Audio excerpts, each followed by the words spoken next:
Joined now by the Israeli Prime Minister spokesman, Mark Regev. Mark Regev, you knew exactly what this building was, whether or not people near it were attacking your forces or defending themselves against your forces. You knew what you were doing when you hit it, didn't you? On the contrary, we were receiving fire from the facility. We asked forces on the ground return fire. And if you asked before, is there a crime here? If Hamas turns a UN facility into a battle zone, if Hamas takes over a UN facility which is supposed to be a neutral facility and shoots from it, I think that's a crime under international law. Mr. Regev, you had been told where all the UN facilities were. You knew where all the UN facilities were because the UN had told you long before you decided to invade Gaza.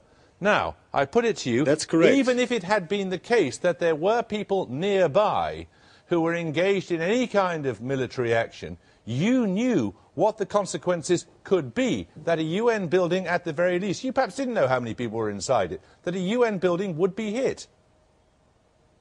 I think you're overstating what is the reality. You have an Israeli ground force that receives mortar shells.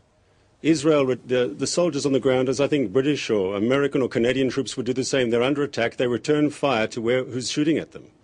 I think that's the most natural thing, unfortunately, in a war zone. Regardless of how many civilians may be killed. Do their mission. Regardless of how many civilians may be killed, regardless of whether UN buildings be hit too?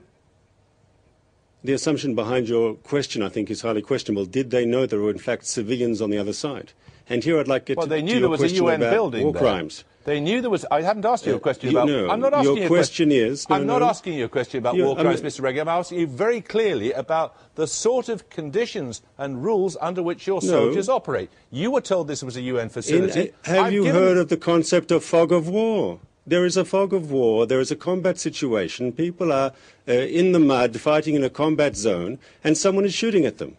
Now, I think if command and control, if the Israeli Air Force has all the coordinates, if brigade has the headquarters, a unit on the ground, someone is shooting at them, someone is threatening their lives, is it not the most natural thing in a combat situation to answer fire with fire? And my point that I'd like to make to you, if I could, is it not Hamas's crime here, and I'm using the word, I think, in a legal sense, if they take a UN position and turn it in to a military position, if there are innocent refugees there and they use them as human shields in order to conduct their military operations, is that not, on both counts, a crime against the rules of war? Mr. Regev, you have used the crucial word there twice.